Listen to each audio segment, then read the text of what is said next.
Hey everyone, quick. What is the one thing all babies need besides lots of love and snuggles? A car seat, of course.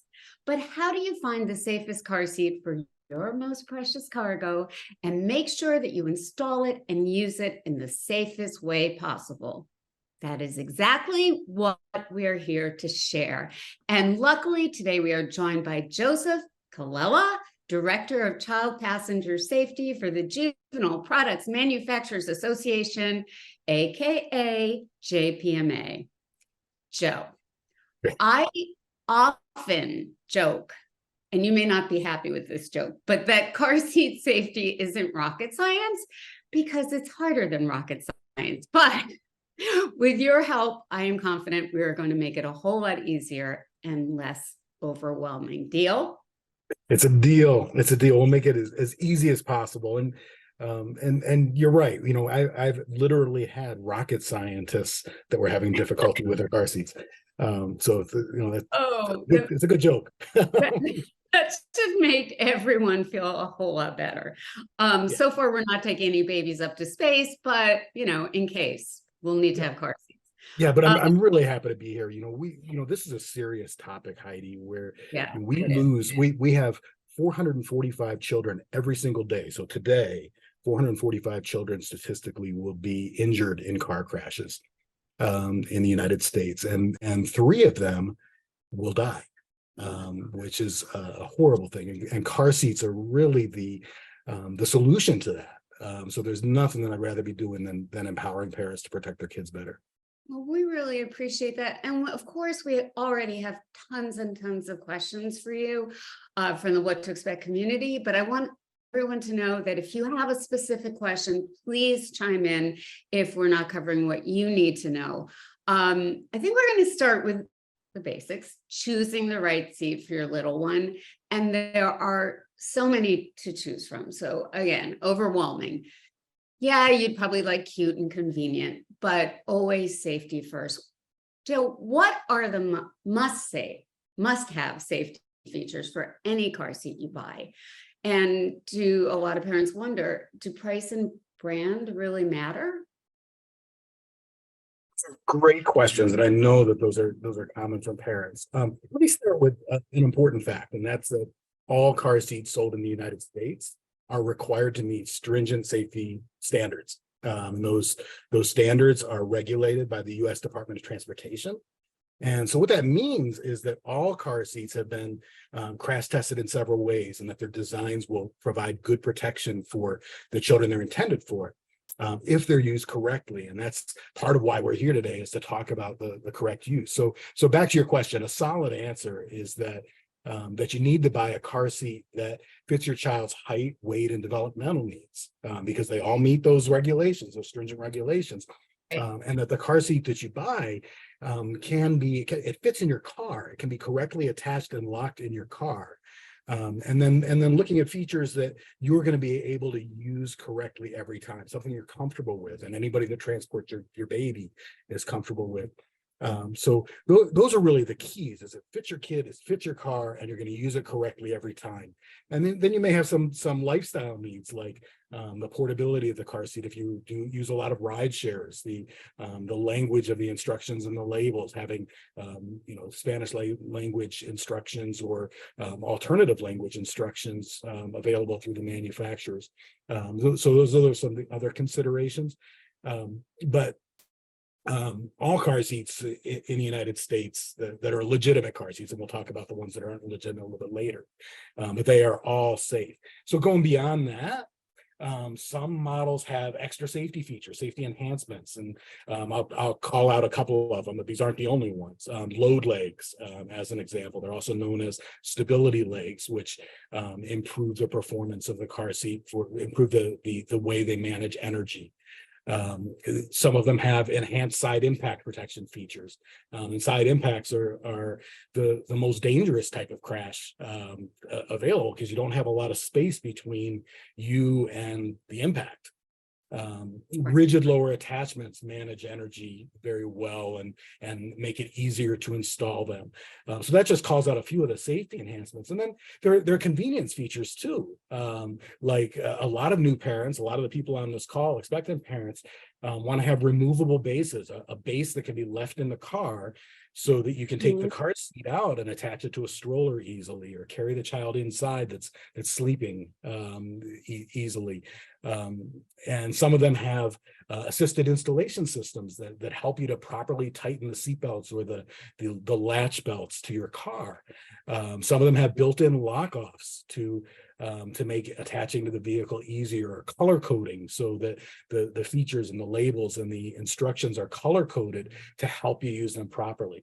But still, I have to come back to the most important factors are that the car seat you choose fits your child's needs, the vehicle's needs, and you're going to use it correctly every time. And then we'll talk about some of the other selection details, I think, a little bit later about the transitions, but those are some good starting points for choosing a car seat. Okay, great. And of course, you mentioned no matter who's toting your baby around. Yeah. So is there a case to be made for buying two bases, two whole car seats if you're a two-car family? Or let's say you have grandparents doing a lot of driving around with your baby, or babysitter, or the ride share. So you need to tailor that to your specific needs. Yeah, absolutely. And you mentioned specifically having an extra base, and most car seats that come with bases have an additional base available separately. And so, mom or dad takes the child to work or to the childcare on the way to work, and mom picks up the child in the afternoon. And I'm not talking about just childcare centers. It could be grandma's house Right. or another family member. So that's a convenience that's definitely available to you. But yeah, all of the vehicles, remember I said fit to vehicle is important consideration. And you got to make sure it's a car seat that's going to work in any of the vehicles, or have a car seat that fits in each vehicle separately. If you're going to have multiple car seats, a lot of people do that too. Absolutely. And if you're a city, dweller, and you use car seat only occasionally, you do need to keep in mind that this goes for taxis as well, and Uber rides. Yeah, and we're just seeing manufacturers start to respond to that, where we're seeing more and more rideshare use, especially in the cities, where families don't have their own car or don't always use their own car. So the portability of the car seat to get it to the car, and also the ease of installation once you get it to the car is really good. Matter of fact, last year I went to the Washington Auto Show, and I tested a car seat that's made for in and out of rideshare vehicles in virtually every vehicle that was there. So 300 vehicles, I think it was. And manufacturers are very aware of that need. So yeah, that's definitely another consideration. That's a lifestyle need that a parent or caregiver needs to be thinking about. Is it going to be easy to get? Yeah, and that you can use it on the airplane or ship it, and then be able to install it easily into a rental car. That's also very important if you're planning to do any traveling. Absolutely. And just while you're on that, Heidi, I would call out, it's much better to much safer to use the car seat on the airplane. That way, you have it with you for the rental car at the end. You didn't ship it in advance, and you didn't check it into luggage, and the child is protected from turbulence on the airplane as well, and during takeoff and landing. So it's really important to use car seats on the airplanes as well if you're flying.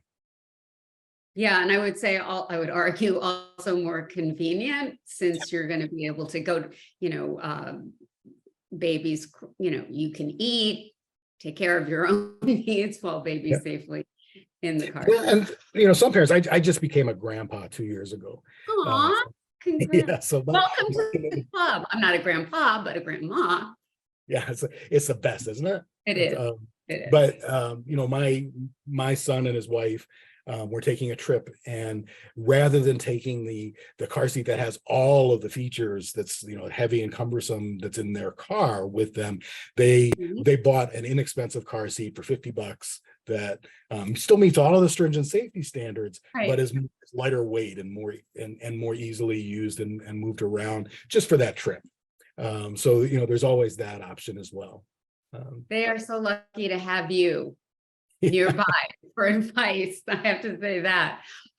Say you have a toddler and you're expecting a new baby on board.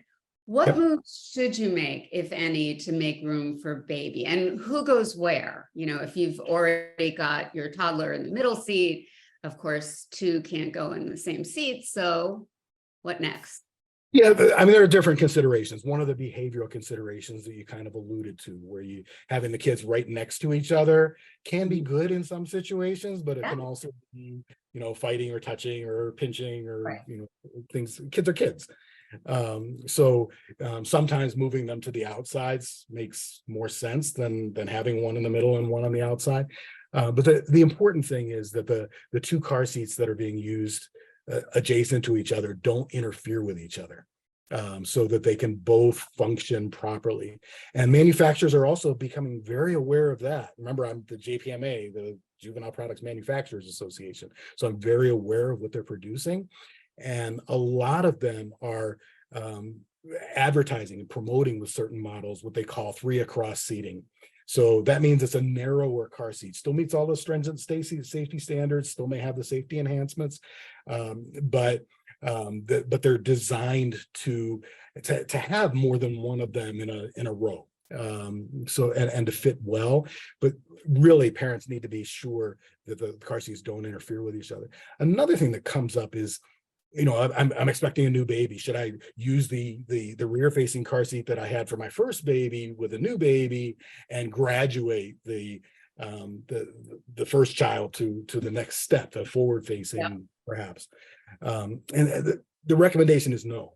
All of the kids need to be protected. You don't want to compromise the safety of your older child to make room for your younger child. So, the selection guidelines for the right car seat that fits your kid, fits your car, and you're going to use it right, are still present, and delaying transitions from rear facing to forward facing are still largely recommended by all of the organizations that make recommendations. So unless your older child's actually ready, don't make that move. Absolutely. Yeah, don't let the new child be the trigger for it. The development of the older child is the trigger for it. Exactly. Okay. So now we know the safest car seat to buy, hopefully. And we know that so many of them, all of them that are manufactured here or sold here are safe. So where is the safest place for parents to buy that car seat, right? Is it a super store or a local store where you can get maybe more advice and tips, or is it online? Great questions. And I'm going to give you a multifaceted answer. One is that a lot of child seat commerce has shifted to online commerce. So that, I mean, probably the safest way is to buy it someplace where you can touch the demonstration car seat that's out on the shelf, and possibly even, depending on the store, possibly even test that in your vehicle before leaving the lot. So if you have to return it, if it doesn't fit in your car, you can return it. So that's a consideration. We don't have those luxuries with online purchases, so really making sure that the retailer you're buying from stands behind the product. So as an example, there are online retailers like Amazon.com and Walmart.com, and those retailers are great as far as providing the best, safest car seats, but they also allow third-party sellers on their platforms. So it would be safest to buy from Amazon.com or from the manufacturer's store on Amazon.com, and the same with Walmart.com and other ones. We are seeing an increase in car seats being sold that do not necessarily meet US standards. And it's because we're becoming more of a global environment. They may meet standards for Europe or for parts of Asia, but aren't really built for US vehicles and the US regulations, and they don't meet the state laws, because state laws require that the car seats comply with US regulations. We don't want that to be a mistake. If you see a car seat that is unfamiliar, and I actually just provided a link, and I think it's going to go up soon, from the American Academy of Pediatrics, and they keep a product list of all car seats that they know of that are compliant with US regulations, going back a few years in case the car seat model is no longer manufactured. So cross-referencing against that list is definitely a good way. Thank you for putting that up. It's in the chat right now. But that using that list can be a good starting point to make sure it's a legitimate car seat that you're purchasing, and buying from a known retailer, whether it's a mass retailer like Walmart or Target in the store where you can touch the car seat, or using their online systems, but buying from Walmart, not from a third-party reseller, or buying from Amazon, not from a third-party seller, is probably a safer choice. And of course, not buying one that's used or getting one passed on from a friend. What about that? Yeah, used car seats are a little complex. One is that car seats have expiration dates. They have a useful life, and that ranges depending on the model from 4 years to 10 years, and it may be getting close to its expiration and not last as long as your child needs it. So that, that's one factor of it. And then you also have the condition of the car seat. Do all the features work? Are all of the features there? Are the instructions included with it when we're talking about secondhand car seats? Has it been in a crash before is a big one. If a car seat has been in a crash, it needs to be replaced. And so, unless you know the history of the car seat, or have ways to envision what happened, and I don't know those ways, but really, so if it's from a friend, if it's from a relative, and that it's never been in a crash, and all the parts are there, secondhand can be okay.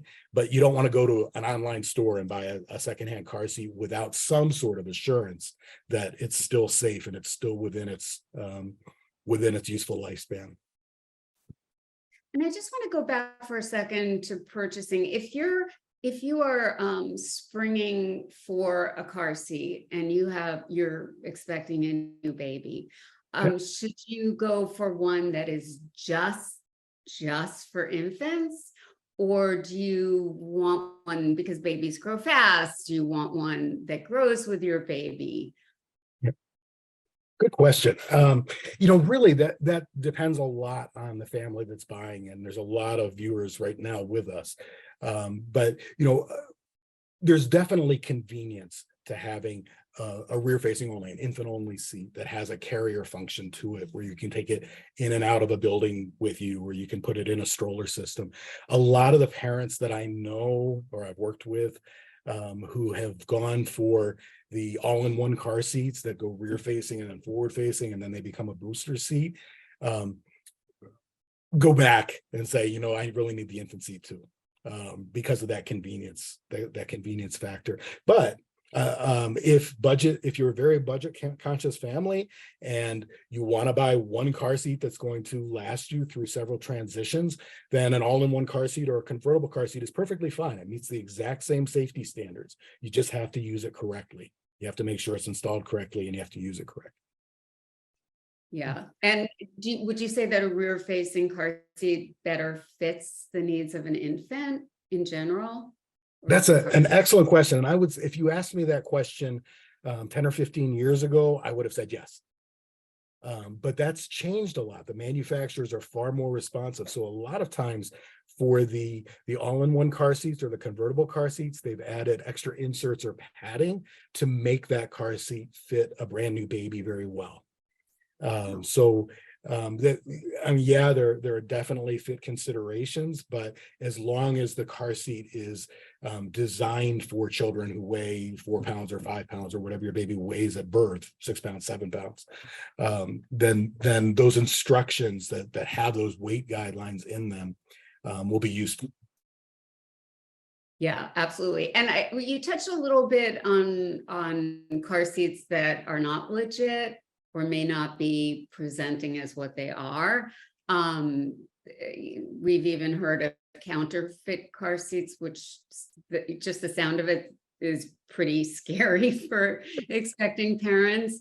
What about all those aftermarket products also that aren't safe? I mean, Joe, you and I talked a little bit earlier about mirrors and all those things that keep Yep.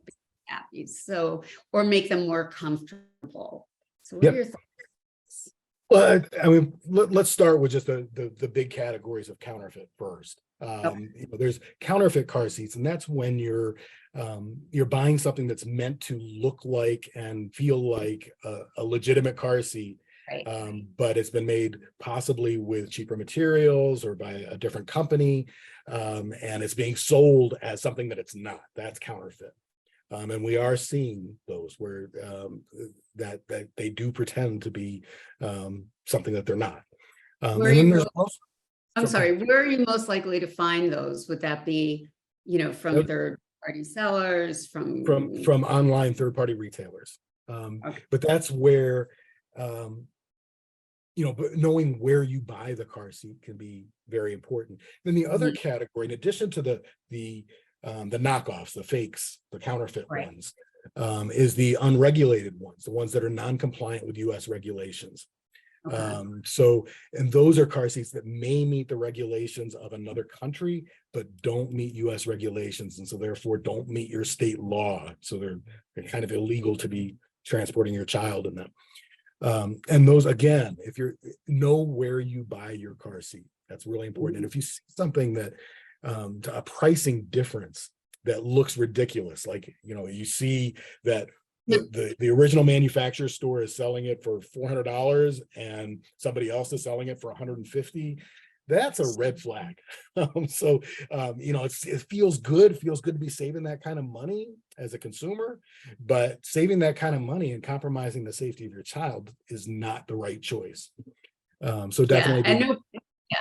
And no parent would do that intentionally, but they might be fooled, might think there's a big sale going on. How lucky am I? But buyer beware. For sure. Yeah. And then you asked specifically about accessories, accessory products like inserts and covers and mirrors. And yeah, we do see a lot of those in the field.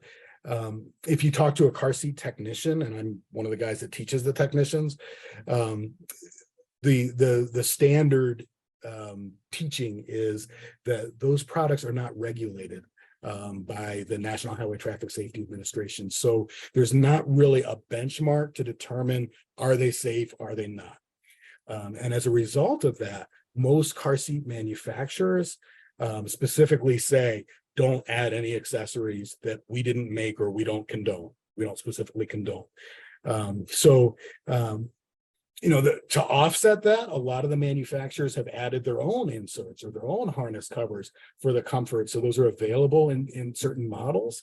I do know that some accessory manufacturers are going the extra mile and testing their accessories with a variety of car seats to make sure that there's no negative response in the crash testing.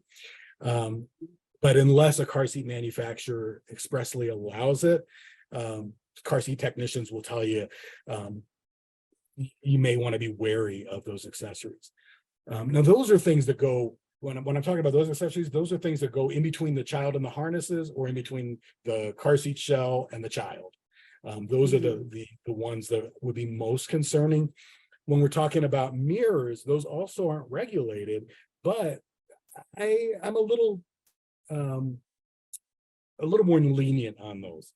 And the reason is that if I'm driving my grandchild in the car, they're behind me, it's probably safer for me to look at a rear view mirror and just glance at it than to turn around and look at how the baby is doing, because I may be more likely to have a crash if I'm turned around facing away from traffic. So, but on a comforting level, just about everybody on this call will be, if they're expectant parents, will be concerned at first about watching their baby every second of every day, but you have to sleep. And if the child is in a safe environment, also probably sleeping, you don't have to have that kind of constant supervision of the child. So as long as the child is in the car seat correctly and the car seat is installed correctly, you probably don't need to be monitoring that closely. Right. And to be clear, you're not talking about parents sleeping while they're driving. But, No. but yeah, that's in reference to like hovering over the crib or bassinet, like making sure baby's breathing. So yeah, in the house, it's a problem too. But in the car, you don't think it can be sometimes distracting, take your eyes off the road? Or you think it's kind of a balance? Yeah, I do think it could be distracting. And so as long as the child is in a safe environment, in a properly installed and used car seat, you don't have to have that distraction as much as you would otherwise. Well, because your baby's so cute, you want to be staring at your baby all the time. But yeah, babies can be very distracting. Trust me on that one. Absolutely. You know this too. So and you're the expert. we've got our car seat in hand. And now it's time to actually install it, which many have likened to an Olympic sport. I would say maybe more of a Rubik's Cube competition, or maybe a little of both. What are some general safety rules that apply whenever you are installing a car seat, no matter what? Yeah, a car seat that's installed. So that would be rear facing or forward facing, not booster seat. It's not those aren't really installed in your car. They're adapters for older children to make the seatbelts fit correctly. But for an installed car seat, the general rule is that the end result is that the car seat shouldn't move more than an inch from side to side. If I pull on it with one hand from side to side, I shouldn't be able to move it more than an inch. And if I try to pull it forward toward the front of the vehicle, I shouldn't be able to move it more than an inch. If I can, it could be a compatibility problem with the car seat, but more likely it's go back to the instructions and reinstall it, because you might have missed something. You might have missed something in doing it right. So one of the common things that parents miss, so this is a good tip, is that seatbelts, if they're installing it with a seatbelt as opposed to the latch system, then seatbelts have to lock the car seat in place. So some car seats come with lock-offs to do that for you, so that they're not dependent on the seatbelt. But then other ones, you have to pull the seatbelt gently all the way out, the shoulder belt. I'm doing this just with my hands, but pull the shoulder belt all the way out gently to the end. And when it gets to the end, you'll hear a click. And all of a sudden it will start ratcheting. When you let a little bit of it in, it'll ratchet, and that means it's locked. So a lot of times, one of the big errors that parents make when they're installing with a seatbelt is that they don't lock the seatbelt. They don't put it into that locking mode. And that locking mode is in every passenger position. It's required. And the reason for it is specifically to install car seats. That's why it was put in place in the mid-1990s. Wow, important tip. Yeah. But what we're looking for is that for installation, that it's at the correct recline angle, and a lot of car seats have recline indicators on them. It could be a line that says this line needs to be parallel to the ground, or it could be gravity based, so that something is moving inside the recline indicator and it shows you the range of recline that's appropriate. So the proper recline and the proper snugness and lockness in the car seat are two general rules that a lot of parents miss, that I see all the time. So that's definitely a good starting point. If we're talking about misuses and mistakes that parents make, probably the biggest one right now is with the harness system, with the harnesses not being snug. So if I can pinch any harness between my fingers, that means it's not tight enough. Right. And the chest clip needs to be at armpit level, mid-chest, to hold the harnesses where they're supposed to be. So if you, God forbid, if you should have a crash, the harnesses are in the right place at the right time to protect your child. So lots of things like that. If we're talking about forward-facing seats, and I know a lot of the parents on this call are expectant parents, Yeah. but some of them may have other children, and some of them will eventually have children that need to be forward-facing. When we're talking forward-facing installation, all car seats sold on the US market at this time have top tether straps. So it's an additional strap. So in addition to the seatbelt or the lower anchors that you're attaching it to the car with, it has a top strap, and that provides better head protection and better neck protection. So really important, because the majority of the injuries, the significant injuries that we see in rear seats, are head injuries. So having that tether strap attached and properly adjusted is really important for protecting a child's head. Yeah, absolutely. Yep. Well, we already touched on securing the harness, because it can be especially tricky when things get a little tangled. Do you have a squirmy baby? Any suggestions for that? Not the squirmy baby, you can't really help them. Yeah, this is more from a parent standpoint. I've been a parent Yeah. for 35 years. So, but distraction seems to work to some extent, distracting the child while you attach the harnesses, or snug up the harnesses, is one side of it. Sometimes it's waiting a few minutes because the child's just not ready. So, it's calming the child down and helping that to helping them to be more easier with you. And what, like I always say, don't let them see you sweat, right? If you're stressed out putting a baby in the car seat, they're going to get stressed out and they're going to squirm more. So it applies with Absolutely. so many things when it comes Yeah. to babies. So I've actually heard this question a lot from military families who are based overseas. And I know you're familiar with this question as well. And actually they could be based here, but just have returned from overseas. If you have a foreign bought car and a US car seat and they're not compatible, what do you do? Especially if there's no certified technicians, like say in Okinawa, who can help you. Yeah, good question. First of all, usually the car seats in the cars are still compatible. They may not be designed to work together if they come from different countries and different regulatory systems, but they do still usually work. But if you're using a US car seat, you have to follow the US car seats instructions for installing it and locking it in place. That's where a lot of the differences between countries and their regulations is in the attachment systems that are used and the locking that's expected. But if you're a military family overseas, every country has their own regulations and their own laws and how a child needs to be restrained. Usually, if you're a US citizen in the US military on a military base, that shouldn't be a problem to using a US car seat. But that doesn't necessarily apply here if you're using a non-US car seat, because the state laws here are very specific. It must meet FMVSS 213. As far as resources, yeah, there might not be a technician for thousands of miles from you, but one of the keys is that the manufacturers want their car seats to be used correctly, and most of them have car seat technicians on their staff, and they're the customer service people. The people that answer the phone when you call 1-800-BRAND are car seat technicians, and they can walk you through it either verbally, or some of them even have video customer service where they can, you got your cell phone with a camera on it, they can see what's going on inside your car and actually give you direct pointers on how to deal with that. So even if you're overseas, you might have to get up at a weird hour to get the US time zone, but yeah, the manufacturer is definitely a good resource for you.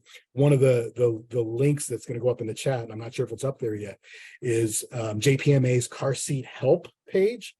And what that does is it makes it easy to reach the manufacturer. It lists each and every car seat brand manufacturer, and their operating hours for customer service, as well as some of the options available. If they have video customer service available, if they have email customer service available to accommodate time zones. Some of them are even adding text customer service. So yeah, they want to help you, and they are trained. They know their car seat. So that's a good stop. And that's a good stop for anybody, if you're overseas or if you're domestic. The manufacturer knows how that car seat was designed and intended to be used. So going to them first before you go to a technician in your area is probably a good choice. Oh, that's great to know. And also they're free because they're Absolutely. so that's great. So taking a tiny preemie home from the hospital, there are so many reasons why that is intimidating right from the get-go. But what about the preemie car seat safety? And, a lot of this is something that hopefully the NICU staff will go over with you, because different babies will have different needs. But what tips do you have about car seat? First of all, you may not have known that you were going to have a preemie, and you have a preemie, and maybe the car seat that you purchase isn't exactly right for a preemie. Give us some ideas of what to do, what to look for. Yeah, that's a great question. And one is I'm going to actually defer to the people who really know preemies more than I ever could, and that's the American Academy of Pediatrics. That's 67,000 pediatricians, and they're it's a good organization. And in fact, just a fun fact, their incoming president, their president-elect that starts in January, is a car seat instructor like I am. And so we will see the American Academy of Pediatrics getting more active in this space. But back to the preemie question, if you do have a preemie, if the child is less than 37 weeks gestation, or is low birth weight, what's recommended by the AAP is that there's car seat challenge testing. And really what they recommend, that you put the child in the car seat that they're intended to be riding in going home, and they monitor the oxygen saturation levels of that child. And they look for things that might be an issue, like apnea or bradycardia. And not all hospitals do that, but that is the recommendation. Most of them do. So definitely ask about car seat challenge testing if that's necessary for your preemie, is a good starting point. And then make sure that the car seat that you have supports your child's needs. So some preemies that do have breathing difficulty or do have developmental issues, at least for a time, might need to ride in a car bed. And that's a car seat that's designed to allow the child to lie flat, so that they can continue to breathe regularly. And they're still crash tested, still designed for protection, but they're specific to that need. So they shouldn't be used on an ongoing basis, just while that need is present for during the preemie period. So yeah, a car bed may be an option. That the American Academy of Pediatrics site that already was in the chat has a category specifically for that.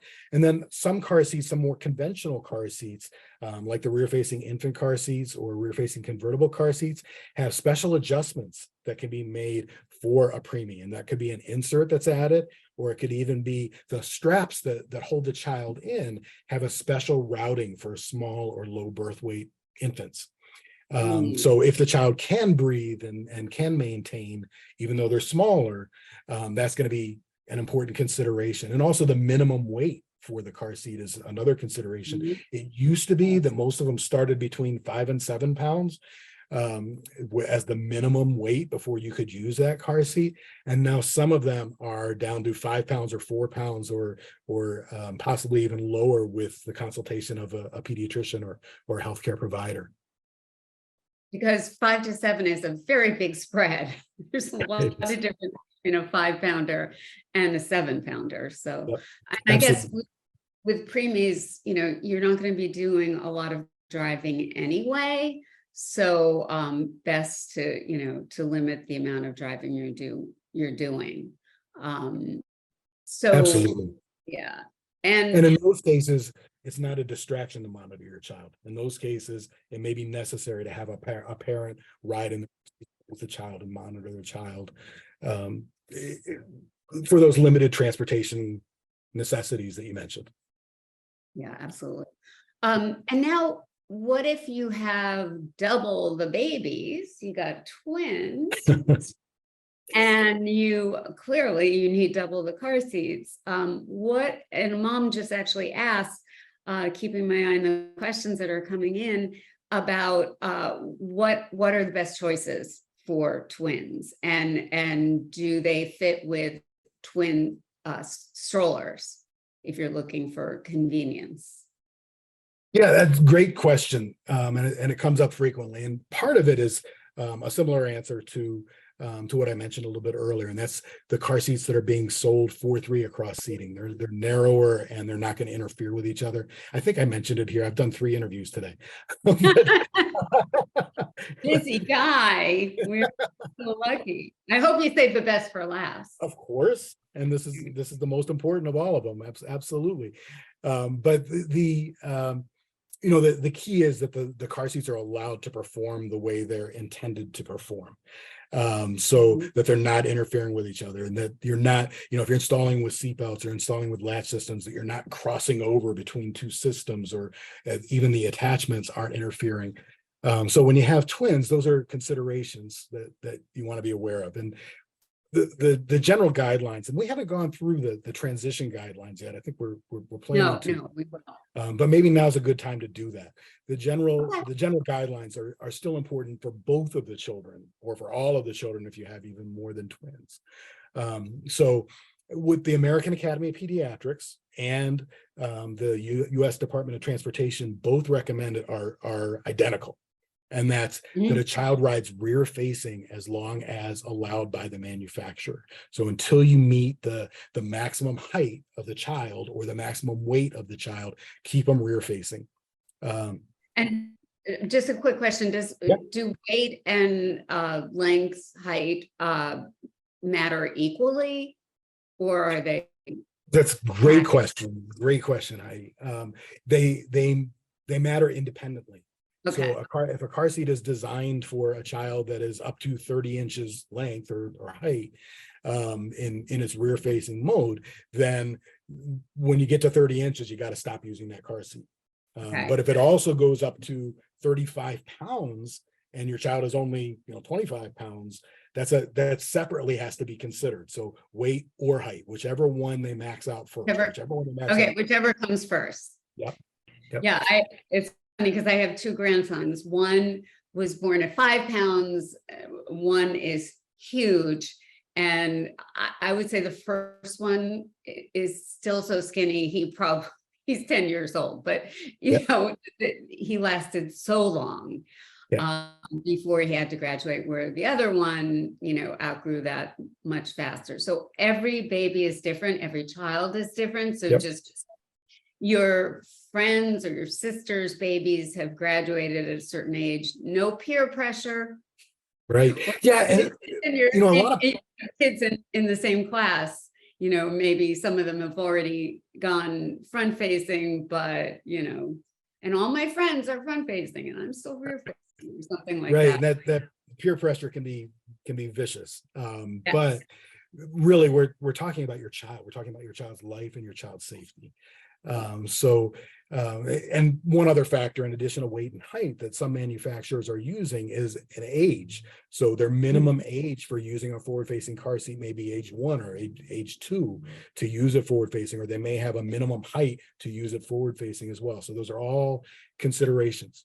But going back to the recommendations, keeping your child rear facing as long as allowed by the manufacturer is going to be really important. And that might mean you go from your infant seat that you had the handle on it, you're carrying with you, to continuing to use rear facing, but going to a rear facing convertible that has a higher weight. Most rear facing convertibles go up to 40 pounds rear facing. So each of them has their own limits, but most of them go up to 40 pounds. So that could be a 2-year-old, 3-year-old, 4-year-old child still having the benefit of rear facing. I think it was 6, maybe 7 for some of them, yeah. And I've seen kids who are 5, 6, 7 years old who their parents are very diligent and continue to keep their child rear facing, following that guideline. And the reason the American Academy of Pediatrics gives for that is that it's biomechanically safer. If you have a crash, it's biomechanically safer for your child to be rear facing than forward facing. So rear facing as long as possible. Then once your child can't be rear facing, so that maximum height's reached, the maximum weight, they've met the age requirements, if there's an age requirement for forward facing, then transition to a forward facing car seat. So if you have a convertible or an all-in-one car seat, that just means using a different mode, going back to the instructions and saying, what changes do I have to make to turn this around forward facing? But staying forward facing with the harnesses for as long as allowed by the manufacturer in that mode. So it's going to be a higher weight, it's going to be a higher height, but it's still going to have maximums on it. That's required by the U.S. Department of Transportation to have those maximum heights and weights on the labels as well as in the instructions. So following those guidelines. Then once you reach those maximums, the maximum height or maximum weight for forward facing, then a child's still not going to fit in a seatbelt correctly. And I know when some of us more seasoned people like you and I, who've been around for a while, may recall that after a child outgrows the car seat with harnesses, you put them in a seatbelt. Boosters are kind of relatively new to the industry, but the reason that they're there is because seatbelts don't fit kids correctly until kids are much older, more like 10 to 12 years old, or at least age 8, before they're going to fit in a seatbelt correctly. So a booster seat is the next step. So rear facing as long as possible, forward facing as long as possible, then booster seat until the seatbelt fits correctly on its own. Without the so I have to say, I'm 5 feet tall. I weigh about 92 pounds. So truthfully, I don't think my seatbelt fits correctly. It's hard to drive in the back seat with in a booster seat when you're driving. So I've made do, but it's amazing how not, how for our 10-year-old grandson, he's still in a booster seat because the seatbelt cuts into his neck. Yeah, and if you'll indulge me for a minute on this, I know that a lot of the parents here are expectant parents, so boosters may be a bunch of years off, right. But some of them may have older kids as well, or nieces or nephews that they're participating with. And really what we look for, a lot of parents gravitate toward where that shoulder belt is hitting, and a lot of smaller stature people, adults, would have that same issue because it hurts, it bothers them. And that's one factor. But another really important factor, the majority of the injuries that we're seeing to children with improper seatbelt fit are actually to the abdomen. Because the lap belt, the lower belt, is riding up on the abdomen. They don't have the fully developed hips like we have as adults to hold the lap belt in place, and so the lap belt rides up onto the area of the soft tissue where the liver, the spleen, the intestines are, and it can cause a lot of damage if the seatbelt doesn't fit correctly. And that's why booster seats are so important for the comfort of having the shoulder belt on your shoulder instead of on your neck. Is part of it, but having the lap belt properly positioned is another part of it as far as the injuries go. So good point. So that's what we look for actually for proper seatbelt fit, is that the child can sit all the way back, the lap belt fits correctly, and the shoulder belt fits correctly, and they can maintain that for the entire ride. Another time we're going to have to cover pregnant women and their seatbelts. I mean, I just quickly, there are a lot of aftermarket products that you can buy specifically to make your pregnancy seat belt fit better. Yay or nay, Joe? According to I'm going to defer to the experts on this, and that's the National Highway Traffic Safety Administration. They're part of the U.S. Department of Transportation. They regulate cars. That's actually known as NHTSA. Right. Yep. And they regulate cars and they regulate car seats. And they're very aware of those new products that are being out, and they just updated their pregnancy restraint guidance. And what they say is to make sure, just like you do on an airplane, just like they tell you to do on an airplane every time you get on, is make sure the lap belt is low and tight, low on your hips, below the baby, on your bony areas, the hips, is where you need to have the lap belt, and the shoulder belt should still be there, because if it's not, your head is not protected. And if you have a head injury, you're not going to be much of a parent for your new baby. Exactly. So the lap belt goes between your breasts, correct? Yep. The shoulder belt. Yep. I mean, the shoulder belt. Yep. And the lap belt low and snug on your hips. Low and snug. Yeah. Yeah. And moms are saying, wait, I don't have a lap, but yeah. Anyway, you do. Yeah. Under But the yeah, the add-on products are not regulated by NHTSA for pregnancy belts, and according to NHTSA, they are not necessary. If you properly wear a seatbelt, then that's the important thing. And just because we have so many expectant parents on the call, I just wanted to take a second to call that out. A lot of the pregnant moms who are getting hurt in crashes, the reason they're getting hurt more significantly, and I don't recall the percentages off the top of my head, but is because they're not wearing their seatbelts at all. Yeah. Because they don't fit right. That's right. But actually it's more important it may not be the most comfortable feeling thing, but exactly what you said, low under your belly. And that goes even if you are in labor, I just want to add, because, clearly that's the last thing you feel like doing when you're having contractions is being in the restraint of a seatbelt, but incredibly important, especially because if your partner's driving you to the hospital, and please don't try to drive yourself to the hospital or birthing center, he's going to be nervous, and maybe his driving may not be, top. Yeah. And just, bringing it back to the kid. The pregnant mom being buckled up, that is the protection for your child. Yep. If you're not buckled up, then your child is not as protected as he or she should be. Right. So yeah, really important to do that. And a mom just asked, how do I know when to switch from an infant car seat? Because her baby is 14 pounds at 2 months, and she can't see her being able to fit after 3 months. She's got a big baby. What are your thoughts on that? They're definitely, children vary in their size. Yes. And we've seen kids who are underage 1 who already weigh 40 pounds, which is, that's a big baby. That's a big one. Yeah.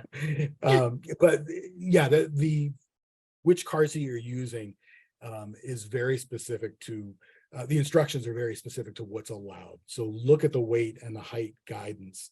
And if you already suspect that your child is going to be a big one, now that 14-pound 2-month-old, the growth may certainly slow down as the child becomes more active and starts crawling and eating a little bit differently.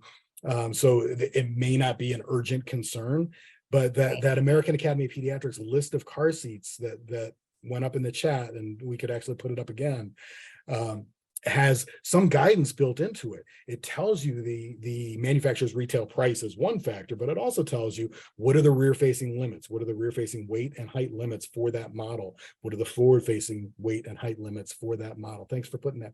It's back in the chat again. Thank you for that. So yeah, that's really important. So if you suspect that your child is going to outgrow the car seat sooner than the normal transition time, definitely take a look at that list and see where some of the higher weight limits and height limits are. Yeah, I feel like babies are bigger than ever. And so that's very important information. One of the top questions we get from the What to Expect community is whether, we kind of touched on this a little, but whether car seat installation can safely be a DIY project. And I think with all the helplines you provided, it's going to be a lot easier. And with all your incredible advice, or whether it's best to go to get some help from a certified technician, and this is another one that I hear a lot, parents going to the fire station to have their work checked after they've installed it. So can you just give us a little heads up on all of that? Yeah, absolutely. As far as getting that, just having a second set of eyes look at your car seat and make sure you're using it correctly can be very comforting for a parent, and can be definitely productive for the child, because your chances are you're going to have it closer to right if somebody else is looking at it too. So let's address all three of those that you mentioned. One is the manufacturers, following the manufacturer's instructions. No matter what avenue you're going in, don't wait until the baby's born to do this. And don't wait until 2 days before the baby's born to do this. Do it as early as you possibly can. Get the car seat, and get it in your car, test it out, make sure you're comfortable with the features, as long in advance as possible. But that means following the manufacturer's instructions first. If you got questions about the manufacturer's instructions, like I mentioned, and like we had in the car seat help document that was in the chat, is contact the manufacturer. A lot of them have verbal customer service. All of them have verbal customer service. Some of them have text or email, and some of them now have video so they can see what's going on in your car with your car seat. So that's the first stop, is the instructions and the manufacturer. The second stop would be a certified child passenger safety technician. And for that second set of eyes, these people are trained for 3 to 4 days only on car seats to be able to help people use their car seat in their car correctly. I'm doing 3 car seat checkup events over the next week. So I'm very familiar with that process. It's a good one. There's good training that went into that, and that second set of trained eyes can be very useful to you. Hey, As far as you make house I do video checks. Okay, good to know. When time allows. But the third that you mentioned is the fire station, where I also hear a lot of police station. And a lot of times fire and police agencies have certified technicians on their staff. And that's the important thing. Make sure that they have the training and that their training is current, so they're currently certified before you utilize them. Not all fire stations do, not all police stations do, and a lot of them during the pandemic have started to prioritize some other things over that service. And so some of their certifications may have lapsed, or some of the services may have lapsed. So call them first and find out, do you have certified child passenger safety technicians on staff? And if you're not confident in their answer, every certified technician has a certification card that's dated. So ask to see their certification card. That's not an unusual question to ask for, the credentials of the person that you're working with. That's really important advice. So, okay, you've got the car seat safely installed. It's time to take it out for a spin. And, whether it's a quick trip to the market for emergency diapers or hours on the road to visit grandparents, parents have a lot of questions about that drive time. And one of the ones we get the most is about dressing for the weather. So, we've heard a lot about heat stroke, and clearly nobody should ever leave a baby for a multitude of reasons in a car by themselves. But what about preventing heat stroke? And what about dressing baby for the drive when it's really, really cold out? Yeah, and I'm going to go through this quickly because I think we're running out of time. But for heat stroke, most of the cases that we're seeing are children under age 2 who have died of heat stroke. We lose 37 children every year because of that, and 100% preventable, every one of them. And usually it's when there's a change in routine. So mom usually takes the child to childcare, or usually has the child, and she says to dad, these are real cases, says to dad, drop off the baby on your way to work. Well, dad's mind goes to, what do I need to do when I get to the office? This is my normal route, and may forget to drop the baby off, forget the child is even present, and go into work, and then later in the day have some sort of a reminder or come out to the car later. And that's a horrible, horrible tragedy. Usually it's not an intentional leave behind. No. But yeah, never leave your child behind. And as kind of clues to, we have a child in the back seat, a lot of parents are putting something like their cell phone in the back seat, or something they're going to need when they get to their Like a good idea anyway. So you're not tempted to use it, or your keys in the back seat, anything so that you remember to go back there. And make arrangements with your childcare center or childcare provider to, if your child doesn't arrive as intended, call you. And most of them are starting, most of the bigger ones are starting to add services like that, where you can actually monitor your child, or where they if the child doesn't show up, they call you. just to make sure that something didn't happen. So make arrangements with them. And if you ever see a child in a car unsupervised, definitely call 911 first. Absolutely. Yeah. Incredibly. So, and that's on the heat side. On the cold side, thick, fluffy coats don't belong under the harnesses. They're going to compress and they're going to make the harnesses act just like they were loose. Right. So, putting your child in the harnesses first and then putting the coat on backwards is one choice, or putting a blanket over the harnesses is another option. But definitely the thick, fluffy coats don't belong underneath your harnesses. And I just want to, emphasize that being underdressed is far less dangerous for a newborn who can't regulate their temperature than being overdressed and overheated. So something else to keep in mind. So yeah, and we are so out of time, but anything quick on your baby sleeping in the car seat? Yeah, real quick, is that baby sleeping in the car seat in the car is going to happen. We don't control that. When babies are in a car and there's that vibration, they're going to fall asleep. And car seat manufacturers are very aware of that and prepared for it.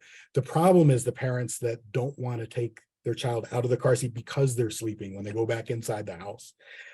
We don't want children to be, we don't want kids to be sleeping permanently. We don't want to be that to be their place of sleep. We need to risk waking up the baby and put them in a safe environment. So a flat crib without padding, without blankets, is what is recommended for safe sleep. And that's the environment that they should be in, not in a car seat. We do see kids asphyxiating on harnesses if they're left to sleep in the car seat, and we do see kids getting flattening of their heads even because they're in the car seat for too long. Exactly. Very great advice. All of this was incredible information, and we're going to be recording. We've recorded this video and we're going to be able to share it along with some very helpful resources that Joe already mentioned. But I want to give everyone a big hug, especially you, Joe. We couldn't have done this without you, and we're really, really grateful. We'll do it again sometime. Yeah, sounds great. Thanks, Heidi. And thanks everyone for taking out time out of your day to come. Appreciate you. Thank you, guys. Take care. Bye.